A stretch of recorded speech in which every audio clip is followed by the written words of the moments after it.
काँग्रेस आणि शरद पवारांच्या राष्ट्रवादीकडून एकमेकांवरती बाण टाकण्यात आले। विखे पाटीलच नाही तर सुप्रिया सुळेंसह अनेक मराठा नेत्यांकडे ओबीसी प्रमाणपत्र असल्याचा खळबळजनक दावा विजय वडेट्टीवारांनी केला होता।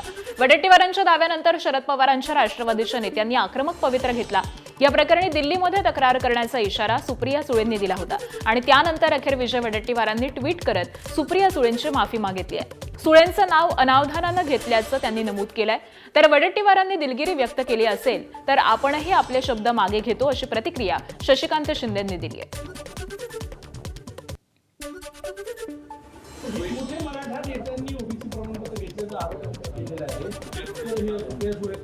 आहेत ना, आहेत, मी सांगतो ना, सगळ्या नेत्याकडे ओबीसी नेत्यांच्याकडे ओबीसी प्रमाणपत्र, मराठा नेत्याकडे ओबीसीचं प्रमाणपत्र, सुप्रियाताईंचंच काय सगळ्यांच्याकडे।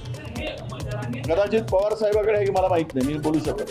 कोणताही त्यांच्यावरती आरोप करण्याचा मात्र हेतू नव्हता, अशा पद्धतीचं स्पष्टीकरण ते आता त्यांच्या ट्विटद्वारे करतात। त्याला चांगलं आहे, देर आहे, दुरुस्त आहे, मग त्यामुळे मी मगाशी म्हटलेले सगळे माझे शब्द मागे घेतो।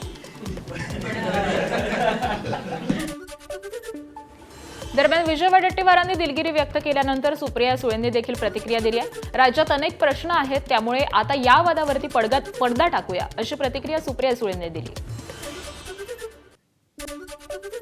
आता मला असं वाटतं त्यांनी त्याचं क्लॅरिफिकेशन दिलं असेल तर आपण त्या विषयावर पडदा टाकूया। या राज्यासमोर महागाई, बेरोजगारी, भ्रष्टाचाराचे आरोप, खड्डे असे खूप महत्त्वाचे विषय आहेत आणि माझी अतिशय विनम्र विनंती आहे की हे खूप सेन्सिटिव्ह इश्यूज असतात, त्यामुळे कोणीही अशा बाबतीत थोडं संवेदनशीलपणे बोलावं आणि अशा घटना परत होणार नाही अशी खबरदारी सगळ्यांनीच घ्यावी।